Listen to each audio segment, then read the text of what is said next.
হায় রে তরমুজ, কি তরমুজের যুগে আসলাম ভাই। খুবই আশ্চর্যকর একটা বিষয়। কালকা আমার এক ছোট ভাই, পরিচিত ছোট ভাই, সে আমাকে বলতেছে, ভাই আমার সাথে কি হয়েছে জানেন? জিজ্ঞেস করলাম, ভাই কি ঘটনা, কি হয়েছে? তো বলতেছে, ভাই বাজারে গেছিলাম বাজার করতে।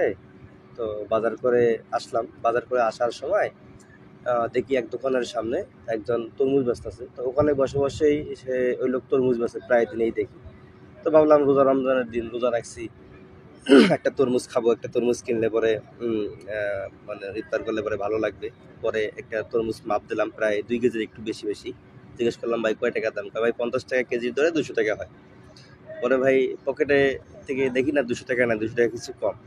তো চিন্তা করলাম যে না, আহ, দরকার নাই, বাসায় গিয়ে টাকা নিয়ে আসি, এরপর নেব। পরে ভাই বাসায় গেলাম, বাসায় গিয়ে চিন্তা করলাম না, একটা নিয়ে আসি, রোজার মাস নিয়ে আসতে হবে। পরে তরমুজ নিতে গেলাম, 1-1.5 ঘন্টা পর গিয়ে দেখি তরমুজ প্রায় অনেকগুলো বিক্রি হয়ে গেছে, আর অল্প কিছু তরমুজ আছে। পরে ভাবলাম, ভাই একটা তরমুজ মাপ দেন তো, 4 কেজি ওজনের, নিব। পরে মাপ দিল, 4 কেজি দাম 200 টাকা, 200 টাকা দিলাম। পরে তখন বললো, ভাই কি টাকা দিচ্ছেন, এই টাকা কি তরমুজ পাওয়া যায় নাকি? তো বললাম, ভাই একটু না বেচলেন, ভাই না ওগুলো শেষ হয়ে গেছে, এটা 100 টাকা কেজি, 4 কেজি 400 টাকা দিতে হইব। পরে তো চিন্তা করলাম যে না, তরমুজ নিমই না। নিয়েছি 200 টাকা, দাম 400 টাকা। পরে চলে আসলাম ওখান থেকে, একটু কষ্ট পেয়ে চলে আসলাম যে তরমুজ কিনবো না। পরে বাসায় এসে চিন্তা করলাম যে না, একটা তরমুজ কিনতেই হবে, যেভাবে হোক কিনতে হবে।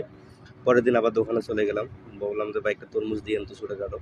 তো মাপ দিল, ওটা প্রায় 2 কেজির মতো। পরে আমি ওরে টাকা দিলাম 400 টাকা। বললো, ভাই কি টাকা দিচ্ছেন, তরমুজ কি আপনার কয় টাকা কেজি? বললাম, ভাই কত কেজি ভাই? এই তরমুজের দাম 600 টাকা। 600 টাকা দাম এই তরমুজের। কেন ভাই? কয় 150 টাকা কেজি। পরে ভাই কি বললাম, রোজার মাস, তো ঝগড়া করতে পারি না, মারামারি করতে পারি না, কিছু বলতেও পারি না। কি দরকার? ওদেরও রাজস্ব, ওরা এখন যা করতেছে, সব ক্ষমতার মালিক ওরাই। এখন ওরা যা করবে তাই, ওদের সাথে তো বেশি কথা বলা যাবে না। ওরা এখন যে অবস্থানে আছে, ওদের খুব পাওয়ার ভাই, কিছু বলা যায় না দোকানদারকে। ওরা যা খুশি তাই করতেছে, যেমনি পারে এমনিই বেছে, দেখার মতো কেউ নাই। খুবই কষ্টকর বিষয়।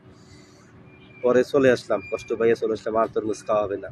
তো এরপরেই কিছুক্ষণ পরেই বলতে কি, প্রায় 2 ঘন্টা পর আমি ওর দিকে যাইলাম, যেদিকে আমার দোকানে মোটামুটি তরমুজ যেগুলো, ওগুলোই আছে, কিন্তু বিক্রি করতেছে না, একটু দাম বেশি বলে কেউ আর নিচ্ছেও না। পরের দিন 2 দিন পরেই আমি ওদিকে যাওয়ার সময় দেখি ওই দোকানের পাশ দিয়ে একটা ময়লার একটা মানে বড় একটা ময়লার ভাগাড়, ওখান থেকে অনেক তরমুজ পড়ে আছে, পচা তরমুজ। পরে চিন্তা করলাম যে ভাই তরমুজগুলো, এত দাম তরমুজ কে এখানে ফেলে দিয়েছে? ভাই ভাই ওই যে পাশের দোকানদার তরমুজ মানে বিক্রি করতে পারে নাই, নষ্ট হয়ে গেছে, তাই এখানে ফেলাই দিয়েছে। পরে চিন্তা করলাম, হায় রে মানুষ, মানুষকে একটু কম দামে দিলেই, একটু কম লাভ করলেই দিলেই মানুষ খাইতে পারে, বিক্রিও ভালো হয়। তা না করে ফালাই দিল। আসলে এই সিন্ডিকেট আসলে কে ভাঙবে দোকানদারকে?